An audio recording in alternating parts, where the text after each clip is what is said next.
गुरुर्ब्रह्मा गुरुर्विष्णुः गुरुर्देवो महेश्वरः गुरुसाक्षात् परब्रह्म तस्मै श्रीगुरवे नमः। स्थापकाय च धर्मस्य सर्वधर्मस्वरूपिणे अवतारवरिष्ठाय श्रीतत्त्वानन्दस्वामिने नमः। ప్రియ ఆత్మబంధువులైన యోగా మిత్రులారా, ఈరోజు ఈ సత్సంగాన్ని జరుపుకోవటం చాలా ఆనందదాయకం. సత్సంగత్వే నిస్సంగత్వం, నిస్సంగత్వే నిర్మోహత్వం, నిర్మోహత్వే నిశ్చలతత్వం, నిశ్చలతత్వే జీవన్ముక్తి అని ఆదిశంకరాచార్యులు వారు తెలియజేశారు. సత్సంగం అనేది మన జీవితానికి గొప్ప వరం. ఎందుకని అంటే మనం ప్రతిరోజు జీవితంలో అనేక రకాల ఘర్షణలకు లోనవుతూ ఉంటాం. ఆ ఘర్షణలు ఎలా ఉంటాయి అంటే ఆ క్షణమే కొన్ని పనులు చేయవలసి ఉంటుంది, కొన్ని పనులు అనుకుంటాము, అవి జరగవు, వాటి కోసం ఎంతో ఎదురు చూస్తూ ఉంటాము. అలాగే కొన్ని నిరాశలు ఎదురవుతూ ఉంటాయి, కొంత ప్రోత్సాహం లభిస్తూ ఉంటుంది. ఇలాగా సంఘర్షణాత్మకంగా ప్రతి మనిషి జీవితం కూడా ఉంటుంది. అందువల్ల ఈ సంఘర్షణలో నుంచి మనిషి బయటపడి ప్రశాంతమైన జీవితాన్ని గడిపినప్పుడు మాత్రమే ఆరోగ్యం కూడా స్థిరంగా ఉంటుంది. అందుకే భగవద్గీతలో కూడా ప్రసాదే సర్వదుఃఖానాం హానిరస్యోపజాయతే ప్రసన్న చేతసో హ్యాశు బుద్ధి పర్యవతిష్టతి అని చెప్పారు. అంటే ఎప్పుడైతే మనం ప్రశాంతంగా ఉంటామో అప్పుడు మాత్రమే మన ఆలోచనలు, మన మాట, మన కార్యాలు అన్నీ కూడా ఆహ్లాదకరంగా అందరికీ ఆనందాన్ని కలిగించే విధంగా ఉంటాయి. అందువల్ల యోగాభ్యాసం అనేది మనందరి జీవితాల్లోనూ ప్రశాంత చిత్తాన్ని కలిగిస్తుంది, ప్రశాంతమైన మనస్థితిని కలిగిస్తుంది.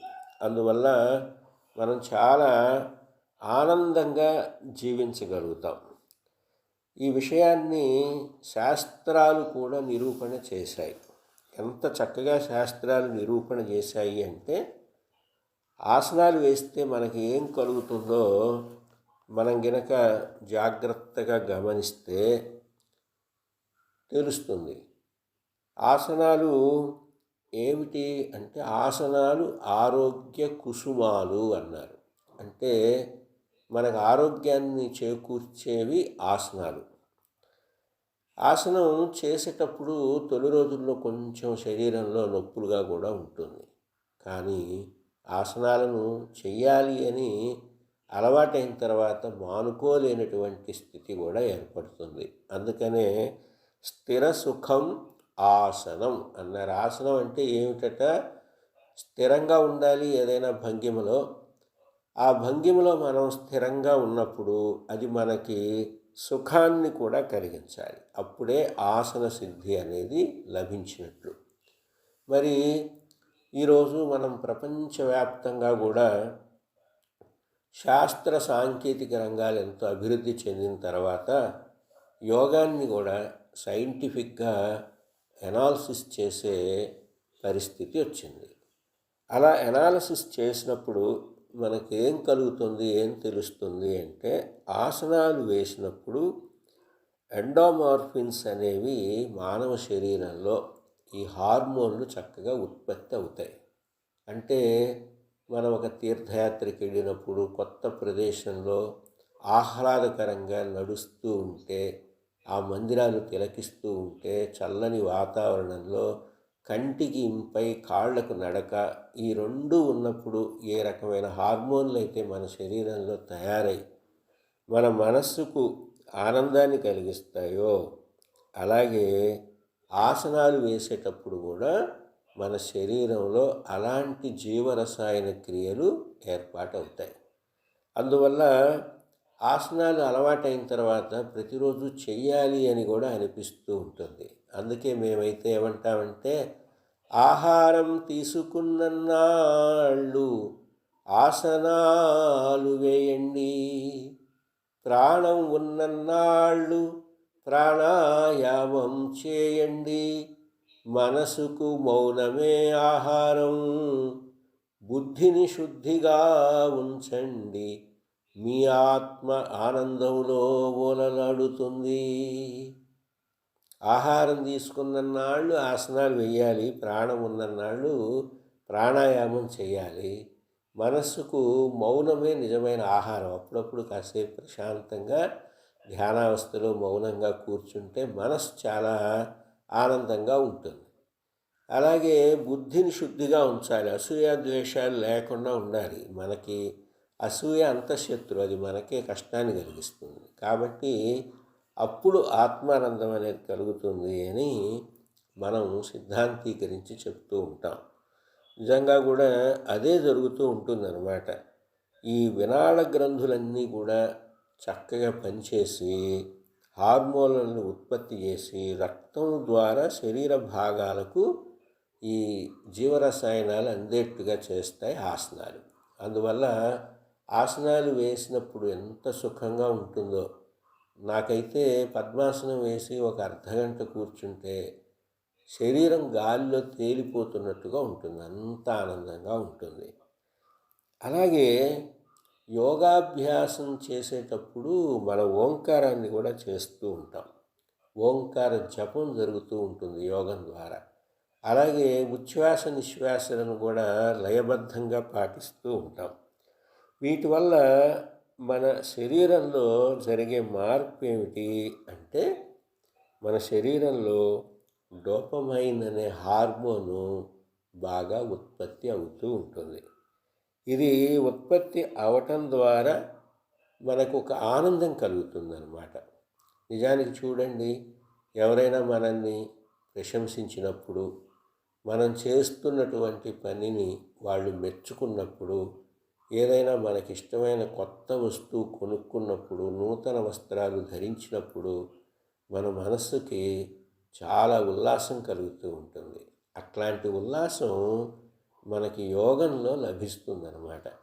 అంటే గురువుగారు ప్రతిరోజు ఒక బౌద్ధిక అంశాన్ని కూడా చెప్తారు. శిబిరం ముగిసిన తర్వాత పెద్ద గురువు గారి చేత ఉపన్యాసం కూడా ఇప్పిస్తారు.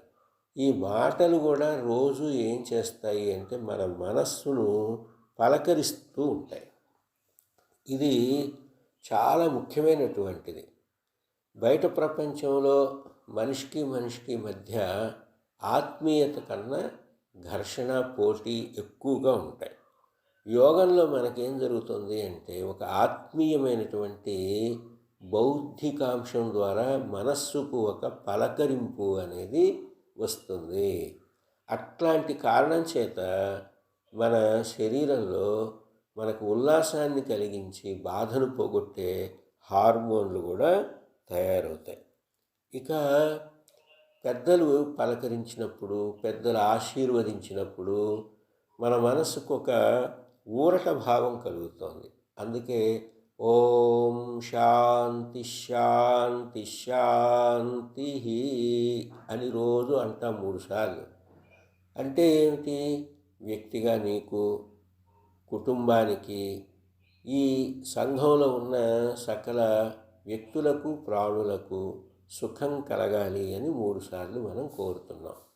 ఈ సుఖం కలగాలి, అందరూ శాంతియుతంగా ఉండాలి అనే ఒక ఆకాంక్ష ఏదైతే ఉందో ఆ ఆకాంక్ష మన శరీరంలో సెరటోనిన్ అనేటటువంటి ఒక జీవరసాయన పదార్థాన్ని, హార్మోన్ని ఉత్పత్తి చేస్తుంది. అంటే ఎంత శాస్త్రీయంగా మనం చేసే కార్యాలు యోగం అనేది ఏ రకంగా ఉపయోగపడుతుందో మనం అర్థం చేసుకోవచ్చు.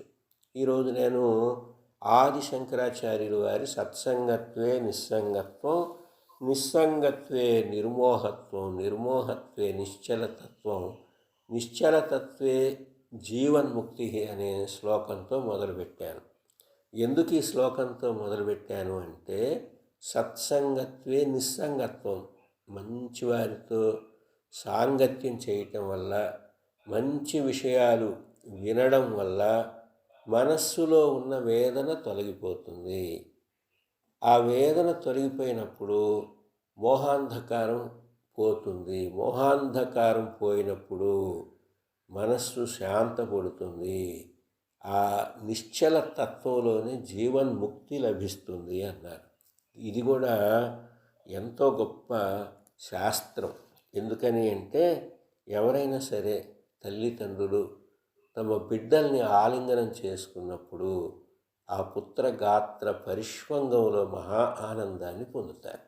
అందుకనే తల్లి కానీ తండ్రి కానీ ఆ తనయుడు ఆ తనయ్య తలపైన చేయి పెట్టి నిమిరి ఆశీర్వదిస్తూ, భుజం మీద చేయి వేసి ఆశీర్వదిస్తూ అభినందిస్తూ ఉంటారు. అట్లాంటి సమయంలో మనకు తెలియకుండానే మన శరీరంలో ఆక్సిటోసిస్ అనే ఒక హార్మోను ఉత్పత్తి అవుతుంది. అందుకనే మనకు గొప్ప భరోసా లభిస్తుంది. చాలా హాయిగా ఆనందంగా మన కార్యాలు మనం నిర్వర్తిస్తూ ఉంటాం. అంచేత ఇదంతా గనక మనం గమనిస్తే, యోగం అనేది మనకు తెలియకుండానే మన శరీరాన్ని, మన వాక్కును, మన మనస్సును, మన బుద్ధిని, మన ఆత్మని కూడా ప్రచోదనం చేస్తుంది. అంచేత మనం యోగాభ్యాసాన్ని నిత్యం చేస్తూ ఉండాలి. గురువుగారు కొంతకాలం నేర్పుతారు. ఆ తర్వాత ఆ నేర్చుకున్నటువంటి విద్యని నిర్లక్ష్యం చేయకుండా ప్రతిరోజు గనక ఎవరైతే అభ్యాసం చేస్తారో వారిలో ఈ సుగుణాలన్నీ కూడా స్థిరపడిపోతాయి. అంచేత వజ్రమే ఉన్నదనుకోండి, ఆ వజ్రాన్ని మట్టిలో వేసేస్తే మట్టిలో పడిన మాణిక్యానికి విలువ లేదు. ఎందుకు అంటే అది ఎవరూ గుర్తించరు కాబట్టి. అదే మాణిక్యాన్ని కడిగి ఒక తెల్లని గుడ్డ మీద పెడితే ఆ మాణిక్యం దగదగా మెరిసి అది ఎంతో ఆహ్లాదాన్ని, ఆనందాన్ని కలిగిస్తుంది. అలాగే భగవంతుడు ఏర్పాటు చేసినటువంటి ఈ శరీరంలో గొప్ప మేధస్సు ఉంది, గొప్ప మనస్సు ఉంది. ఈ మేధస్సుని, మనస్సుని సరైన విజ్ఞానం వైపు ఉపయోగించి మనం ఆహ్లాదకరమైనటువంటి జీవితాన్ని సంఘంలో పొందవచ్చు. అలా కాకుండా అనేక రకాల దురలవాట్లు, దురభ్యాసాలతో ఉంటే మట్టిలో పడిన మాణిక్యంలాగా జీవితం అనేది అర్థరహితంగా మారిపోతుంది. అందుకే పెద్దలు ఏమన్నారంటే, ద్విపదే బంధమోక్షస్య నమమేతి మమేతి చ మమేతి బధ్యతే మృత్యుః న మమేతి విముచ్యతే అన్నారంటే ఏమిటి? ద్విపదే బంధమోక్షస్య, మనిషికి ఆనందాన్ని కానీ దుఃఖాన్ని కానీ, బంధం దుఃఖాన్ని ఇస్తుంది, మోక్షం ఆనందాన్ని ఇస్తుంది. ఈ బంధం మోక్షం అనేవి అంటే దుఃఖం ఆనందం అనేవి రెండే కారణాల వల్ల కలుగుతాయి. ఒకటేమిటి అంటే మమేతి నా మమేతి, ప్రతిదీ నాది నాది అనుకునే ఒక అతి బంధాన్ని పెంచుకున్నప్పుడు ఆ మనిషికి దుఃఖం కలుగుతుంది. నాది అనేది ధర్మబద్ధంగా ఉన్నప్పుడు నా కర్తవ్యాన్ని నేను నిర్వర్తించాలి అని మాత్రమే అనుకున్నప్పుడు ఆ మనిషిలో ఆనందం కలుగుతుంది. కాబట్టి కర్మణ్యేవాధికారస్తే మా ఫలేషు కదాచన మా కర్మఫలహేతుర్భుః మాతే సంగోస్త్వ కర్మణి. కృష్ణ భగవానుడు భగవద్గీతలో చాలా స్పష్టంగా తెలియజేసిన ధర్మం ఏమిటి అంటే, నీవు కర్మను ఆచరించుట యందే శ్రద్ధను పెట్టుము, దాని ఫలితం మీద దృష్టి పెట్టవద్దు. అది ప్రకృతి తన ధర్మానుసారం ఇస్తుంది అని చెప్పారు. కాబట్టి ప్రతినిత్యం కూడా యోగాభ్యాసం చేస్తూ అర్ధగంటకు తగ్గకుండా ఆహార నియమాలు పాటిస్తూ గురువచనాలను స్మరించుకుంటూ ప్రశాంతమైన జీవితాన్ని మనం గడుపుతూ ఉన్నట్టయితే ఆనందప్రదమైనటువంటి చక్కటి జీవితం మనకి సిద్ధిస్తుంది.